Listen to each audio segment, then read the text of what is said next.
할렐루야. 아침 묵상 시작합니다. 하나님, 오늘도 이 말씀이 우리 삶에 해석되게 하시고 나아가야 할 방향을 가르쳐 주시옵소서. 모든 말씀 예수님 이름으로 기도드립니다. 아멘. 우리 찬송가 524장입니다. 찬송가 524장. 자, 갈 길을 밝히 보이시니 함께 찬양하겠습니다. 갈 길을 밝히 보이시니 주 앞에 빨리 나갑시다. 우리를 찾는 구주 예수 곧 오라 하시네. 죄악 벗은 우리 영혼은 기뻐 뛰며 주를 보겠네. 하늘에 계신 주 예수를 영원히 섬기리. 아멘. 갈 길을 밝히 보이실 줄 믿습니다. 자, 어리석은 자 시편 14편 1절에서 7절. 어리석은 자는 그의 마음에 이르기를 하나님이 없다 하는도다. 그들은 부패하고 그 행실이 가증하니 선을 행하는 자가 없도다. 여호와께서 하늘에서 인생을 굽여 살피사 지각이 있어 하나님을 찾는 자가 있는가 보려 하신즉 다 치우쳐 함께 더러운 자가 되고 선을 행하는 자가 없으니 하나도 없도다. 죄악을 행하는 자는 다 무지하냐. 그들이 떡 먹듯이 내 백성을 먹으면서 여호와를 부르지 아니하는도다. 그러나 거기서 그들은 두려워하고 두려워하였으니 하나님이 의인의 세대에 계심이로다. 너희가 가난한 자의 계획을 부끄럽게 하나 오직 여호와는 그의 피난처가 되시도다. 이스라엘의 구원이 시온에서 나오기를 원하는도다. 여호와께서 그의 백성을 포로된 곳에서 돌이키실 때에 야곱이 즐거워하고 이스라엘이 기뻐하리로다. 아멘. 오늘 본문을 요약하면 다윗은 어리석은 자는 누구입니까? 하나님이 계시지 않는다 라고 말하는 사람이다 라고 이야기를 합니다. 그리고 인생을 굽여 살피니 하나님을 찾는 자가, 선을 행하는 자가 없다, 하나도 없다 라고 말씀하십니다. 그리고 이곳에서 그럼에도 불구하고 하나님은 의인의 세대와 함께 계시고 가난한 자의 피난처가 되신다 라고 말씀을 하고 있고, 포로된 곳에서 돌이키실 때 이스라엘이 기뻐한다 라고 말하고 있습니다. 이것이 하나님을 향한 시편으로 노래하고 있는데요. 오늘 귀한 은혜의 말씀, 첫 번째로 전적인 부패입니다. 여러분, 어리석은 자는 하나님을 인정하지 않고 살아가는 사람입니다. 하나님이 우리가 그냥 배우지 못한 사람이 어리석은 자가 아니라 아무리 배우고 아무리 직분이 높아도 아무리 재정을 많이 가지고 있어도 하나님이 없다라고 한 사람이 아주 무지한 자고 어리석은 자라는 것이죠.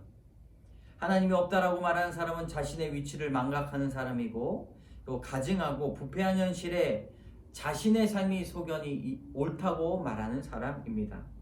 여러분, 이런 사람들은 어떻습니까? 스스로 망하는 길에 가더라도 전혀 깨닫지 못하는 것이죠.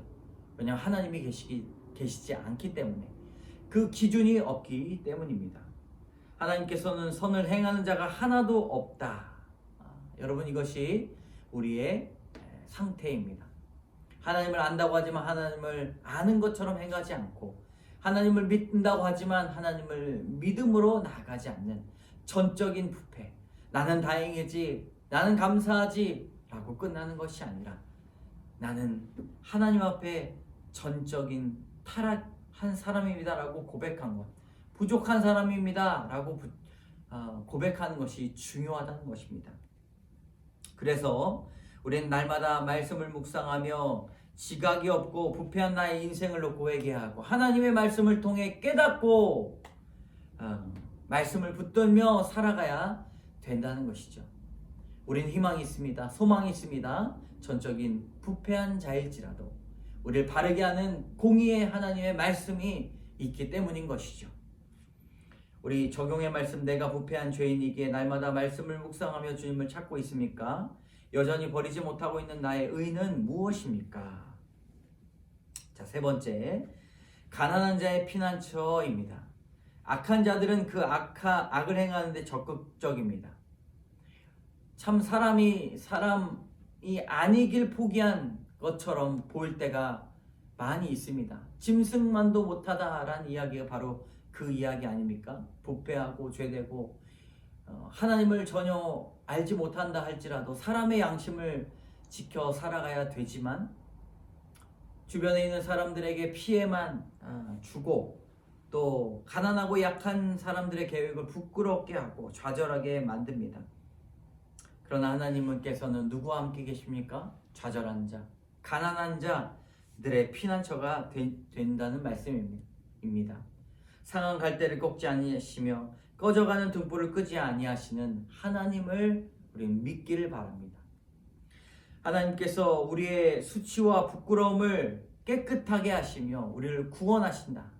하나님께서 야곱의 백성들을 돌아오게 하실 때에 이스라엘은 기뻐한다. 여러분, 우리도 기쁨밖에 남지 않았다는 사실을 꼭 기억해야 합니다. 지금은 우리의 사는 현실이 너무나 고난 가운데 있지만 반드시 기쁨이 찾아온다는 것이죠. 나의 죄와 수치가 드러났을 때 피난처 되신 구원의 하나님을 경험한 간증이 있습니까? 네. 자, 탈세 유호 유근숙 씨 묵상 간증. 10여 년 전 할아버지께서 돌아가시며 고모와 어머니 제가 공동으로 약간의 땅을 증여받았습니다. 어머니와 저는 매매를 원했고 고모는 저희와 의견이 달라 이러지도 저러지도 못했습니다. 농사를 짓지 않으면 세금이 많이 나온다고 해서 3년 전부터 농사도 지었습니다. 그러는 사이에 고모 연로하셔서 매매하는 것이 좋겠다고 바꾸셨습니다. 얼마 전 땅을 매매했는데 양도세가 거의 나오지 않은 것이라고 부동산 업자의 말과 달리 증여된 시점이 아니라 할아버지께서 돌아가신 시점이 기준이 되어 상당한 금액의 양도 차액이 발생하게 되었습니다. 시골에서 살며 농사 지으시는 고모와 달리 저희 모녀는 감면 혜택을 받을 수가 없었습니다. 그런데 한 세무사가 얼마의 위험수당을 주면 전액 감면을 받을 수 있게 서류를 준비해 주겠다고 제안했습니다. 부동산 업자들도 다 그렇게 산다, 내가 도와줄 테니 그렇게 하자고 거들었습니다. 저는 마음이 흔들렸습니다. 탈세를 해도 결코 걸리지 않을 것이라는 그분의 말이 마치 큐티 말씀이었던 선악과를 따먹어도 결코 죽지 아니한다는 뱀의 속삭임 같았습니다. 그 말이 먹음직하고 보암직하게 들렸지만 뱀의 유혹이라는 것이 깨달아져 그럴 수가 없었습니다. 이후 저는 교회 공동체에 묻고 남편과 상의한 후 3년간 농사 지은 것에 대한 일부를 감면받고 나머지 양도세를 내기로 했습니다.